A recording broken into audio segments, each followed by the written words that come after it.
Hola amigos, buenas tardes. Hoy con el gusto de que abrimos en teoría del proceso el tema número 10, jurisdicción.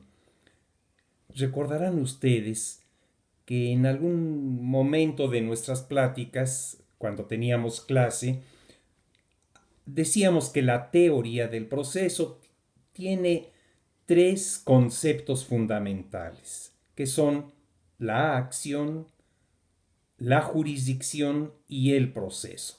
Pues hoy llegamos a la jurisdicción, concepto fundamental. En derredor del gran concepto de la jurisdicción se agrupan pues muchos otros subconceptos relacionados conexos.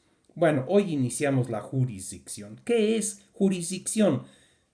Esa palabra, jurisdicción, tiene tres raíces latinas. Una de ellas es jurisdico, otra es juris dicere y otra raíz latina es jurisdico, jurisdictio, jurisdicere, jurisdictio, jurisdico, jurisdictio, jurisdicere. Las tres raíces latinas quieren decir el derecho, pronunciar el derecho. Bueno, pero no nos dice gran cosa, las raíces no nos dicen gran cosa. ¿Qué es la jurisdicción? Miren, hay dos posturas doctrinarias. Una, la postura dominante, la vamos a ver, y otra es una opinión aparte muy marginada, pero creo que esta opinión marginada nos va a dar mucha luz, invita mucho a la reflexión. Estemos de acuerdo con ella o no estemos de acuerdo con ella, tiene el valor de hacernos reflexionar. Bueno, vamos a empezar con esta corriente minoritaria. Su autor, fíjense ustedes, fue un procesalista, Humberto Briceño Sierra, por cierto, más famoso en el extranjero, por ejemplo en Sudamérica, en Argentina, en Uruguay, y en cambio en México no fue conocido, no fue famoso, Humberto Briceño Sierra. Bueno, Humberto Briceño Sierra decía lo siguiente: ¿qué sucede en una orquesta? Cuando la orquesta es grande, una orquesta filarmónica, por ejemplo. Bueno, pues hay el grupo de las cuerdas, hay el grupo de los instrumentos de viento, hay el grupo de las percusiones y el director es el que lleva el orden, la secuencia, marca los tiempos de la pieza musical y realmente pudiéramos decir que el músico más importante de la orquesta es el director, precisamente por llevar el orden. Bueno, decía Briceño Sierra, pudiéramos de alguna manera usar la metáfora de la orquesta sinfónica en un proceso, nada más que en un proceso jurisdiccional habría tres integrantes: la parte actora, o bien la parte activa del proceso, la parte demandada o también la parte pasiva del proceso y el director de ese proceso, que sería el órgano jurisdiccional. Fíjense, una orquesta integrada por tres elementos nada más. Bueno, sí. Ahora, ¿qué hace el director de la pequeña orquesta? Pues lleva el orden, la secuencia del proceso. Ahorita vamos a seguir viendo. Ahora también hay esta situación muy interesante, este análisis clínico que realizaba Humberto Briceño Sierra, que era el siguiente: la parte actora o la parte activa presenta una promoción. Quien la recibe, el juez. Pero, pero imaginen ustedes que esa promoción Imaginen como un rayo de luz que nace en la parte actora, viaja a través del espacio y llega al órgano jurisdiccional. El órgano jurisdiccional recibe ese rayo de luz. Sí, lo recibe, pero no se queda con él, no lo atrapa, sino que lo refleja a la contraparte, a la parte pasiva del proceso, a la parte demandada. Entonces, fíjense, ese rayo de luz viajó, iniciando su viaje en la parte activa, viajó a través del espacio, llega el juez, cual si fuese un espejo convenientemente colocado, recibe y proyecta a la parte demandada y la parte demandada recibe el rayo de luz. Briceño Sierra utilizaba el léxico de instancia, es decir, la parte actora insta, el juez recibe y refleja, proyecta, el juez recibe y proyecta a la parte demandada. Fíjense el viaje, actor, juez, demandado. El demandado ya quedó emplazado, prepara su escrito de contestación. ¿Qué hace?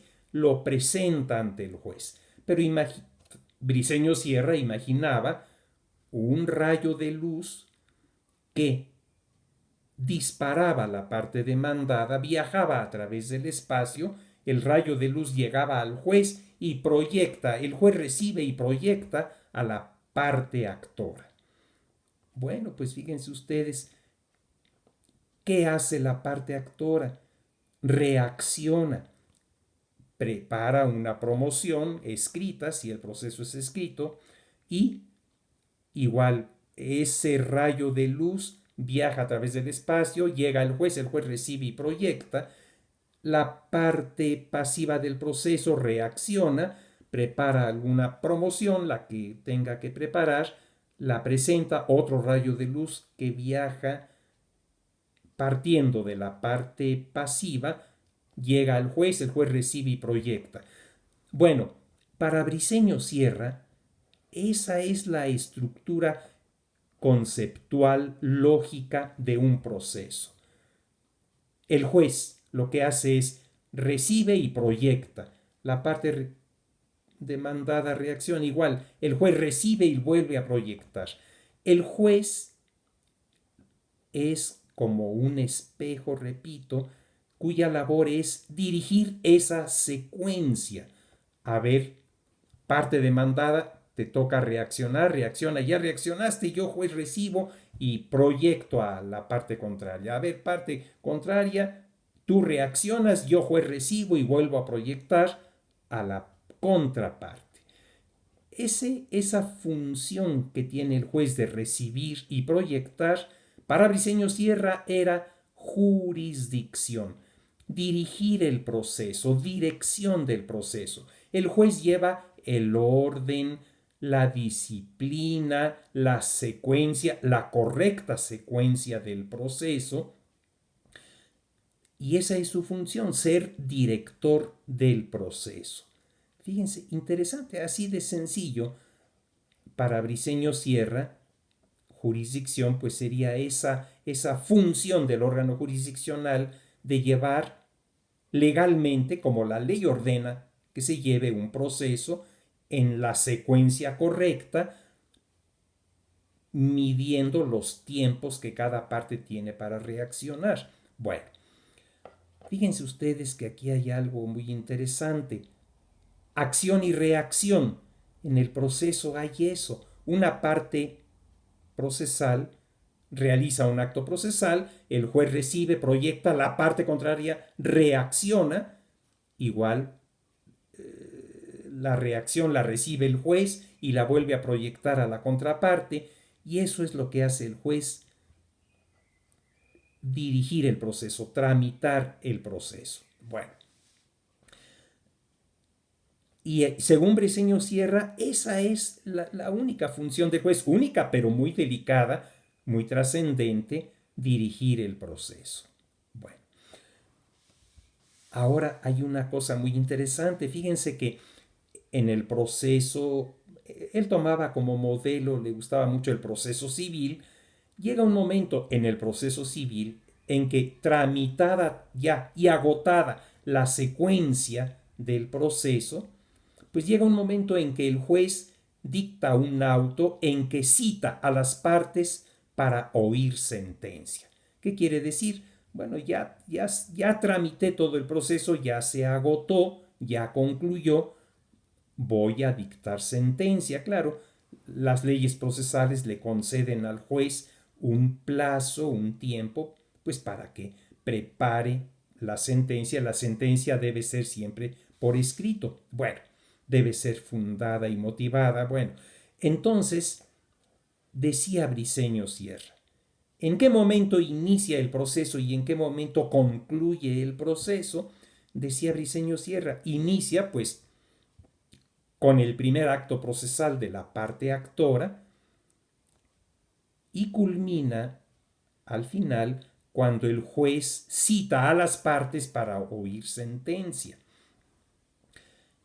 Y en ese tiempo, entre el inicio del proceso y el fin, es decir, entre el inicio del proceso y el auto de citación para sentencia, pues hay muchos actos procesales, todo ese trámite en la práctica cotidiana de nuestro país, de nuestra ciudad, pues duran semanas, quincenas, meses, ya exagerando cuando el asunto se complica, llega a durar años el trámite del proceso, pero inicia con el primer acto que realiza la parte activa y culmina el proceso cuando el juez cita para sentencia. Ahí inicia y ahí termina el ejercicio jurisdiccional del juez. Ahora, fíjense, aquí viene algo muy delicado de la teoría que propone Briceño Sierra. Dice, la sentencia ya no es jurisdiccional. La sentencia queda fuera de la jurisdicción.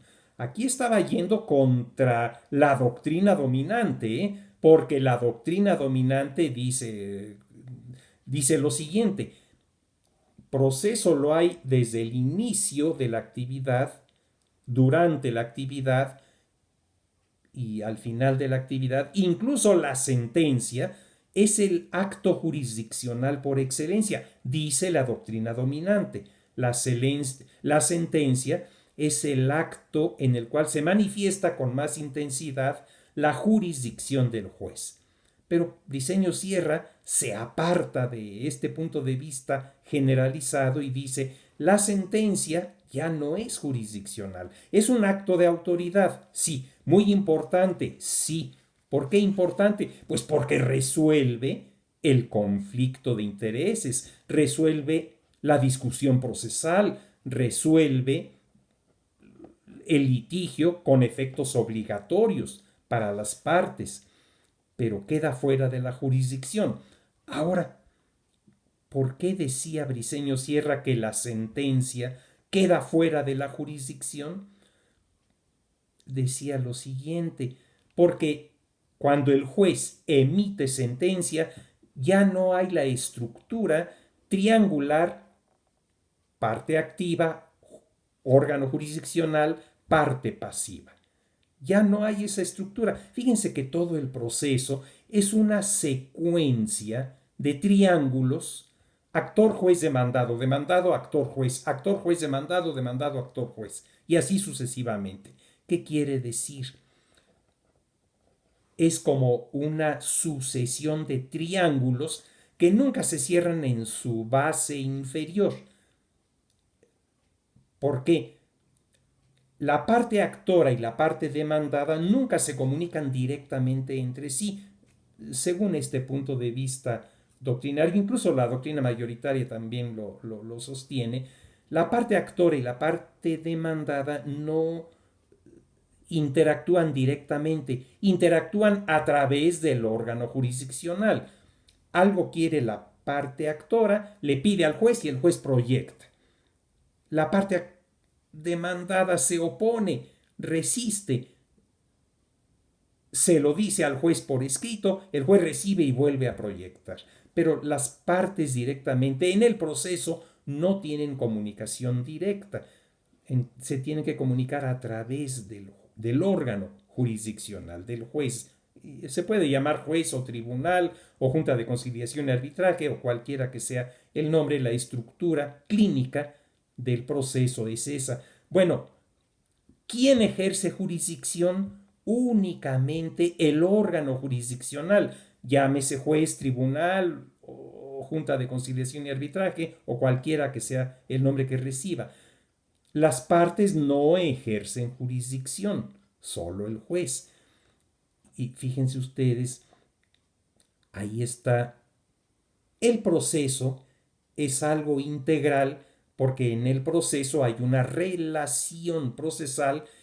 ¿Quiénes se relacionan? La parte activa, el órgano jurisdiccional y la parte pasiva. Es una relación triangular. Pero de esos tres, el único que ejerce jurisdicción es el juez. Bueno, bonita, interesante. Fíjense ustedes, yo siempre he expuesto y platicado con mucho entusiasmo este punto de vista que, repito, reitero, es minoritario en la doctrina y hasta rechazado en la doctrina, ¿eh? Pero en lo personal yo encuentro siempre mucho gusto en explicar esta doctrina. Ahora, los alumnos ¿están obligados a aceptarla? No, son libres. Hay libertad de cátedra, hay, pues sí, es un fenómeno. No, el alumno no queda obligado a compartir las convicciones del docente. No, el docente tiene obligación de explicar, de exponer, y el alumno queda en completa libertad de convencerse de la veracidad de una doctrina o de no convencerse de la certeza de esa doctrina. Así es que un alumno nunca podrá ser reprobado, sería injusto que sea reprobado un alumno porque no comparta el punto de vista doctrinario del docente. Miren, en las universidades hay libertad de pensamiento. La libertad de pensamiento es el único que da sentido pleno a la palabra libertad. Entonces el alumno es libre de convencerse o de no convencerse. Una cosa sí, desde luego. El alumno de cualquier universidad pues debe, en el momento del examen, pues debe conocer las doctrinas que se le explicaron, que se le expusieron. Bueno, pero vamos a ver ahora, ¿qué dice la doctrina predominante? Es así, predomina, yo me atrevo a decir, pues globalmente, planetariamente, pues en todos los países, y en nuestro medio jurídico, nuestros órganos jurisdiccionales de todo el país comparten la doctrina mayoritaria, que ahorita vamos a ver cuál es. Todos los tribunales de fuero común o federales comparten esta doctrina mayoritaria que les voy a exponer en unos momentos más. Las sentencias de todos los órganos jurisdiccionales ya vienen emitidas, ya dando por indiscutida esta doctrina mayoritaria. ¿Qué dice la doctrina mayoritaria? El proceso inicia pues con el primer acto procesal que se puede llamar demanda, generalmente se llama demanda de la parte activa. El juez recibe, ordena emplazar al demandado, el demandado es emplazado, prepara su escrito de contestación, lo presenta ante el juez da vista a la parte actora con las excepciones opuestas por el demandado prepara un escrito en que reacciona y así sucesivamente se tramita todo el proceso, toda la secuencia. Llega un momento en que el juez cita para sentencia y emite sentencia. Pues hubo proceso, según la doctrina mayoritaria, desde el inicio, desde la demanda, continúa habiendo jurisdicción durante el trámite y la sentencia es de naturaleza jurisdiccional, dice la doctrina mayoritaria. Aquí Briceño Sierra dice, no, no es jurisdiccional porque incluso durante el trámite del proceso el juez aplicó una ley y en la sentencia el juez aplica otra ley. Ah, caray, ¿cómo está eso? Sí, durante el proceso el juez el juez aplica la ley procesal, pero cuando el juez en sentencia resuelve, pues en sentencia aplica el derecho de fondo, la ley sustantiva. Entonces, hasta, hasta eso puso de relieve Briceño Sierra, pero la doctrina mayoritaria dice todo es jurisdicción, desde la demanda hasta incluida la sentencia es jurisdiccional y así sucesivamente. Ahora, ¿qué sucede? Fíjense que en un proceso el juez ya dictó sentencia y una de las partes está inconforme con la sentencia, se siente agraviada, perjudicada por la sentencia. Esa parte agraviada, perjudicada, inconforme, siente, no solo siente, está convencida de que el juez se equivocó al dictar sentencia, interpone recurso de apelación. ¿Qué hace el juez? Recibe y eleva al superior para que el órgano jurisdiccional superior, el órgano jurisdiccional de segunda instancia, tramite el recurso de apelación, tramite el segundo nivel, el segundo grado de jurisdicción.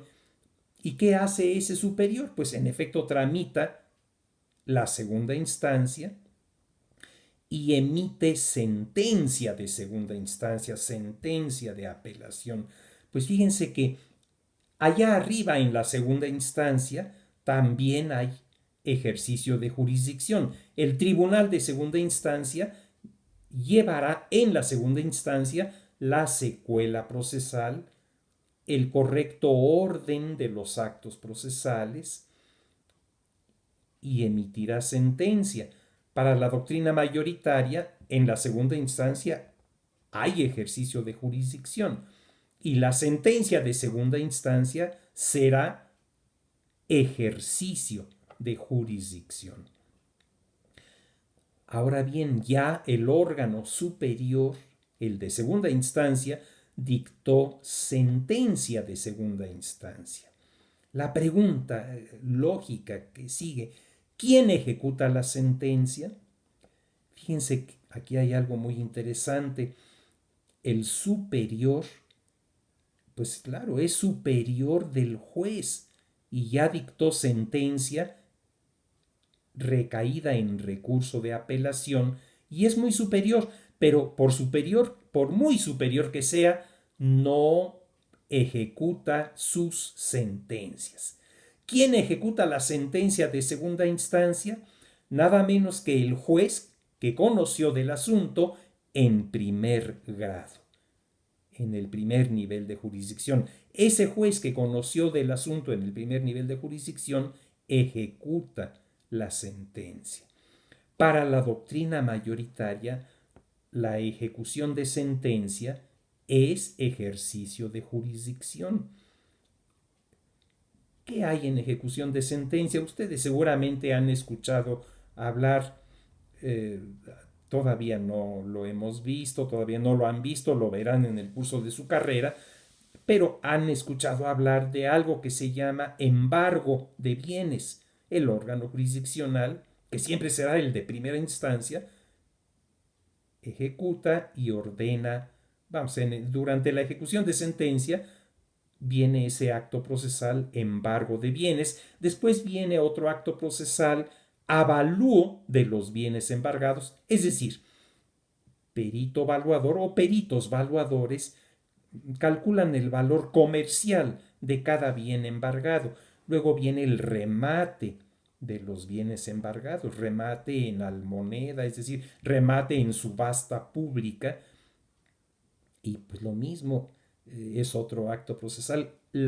Se vende cada bien embargado al mejor postor y del producto de la venta, claro, del producto de la venta se le paga al acreedor. Claro, estamos hablando en el caso de ejecutar sentencia condenatoria, porque las sentencias absolutorias pues ya no se ejecutan, ya ahí terminó.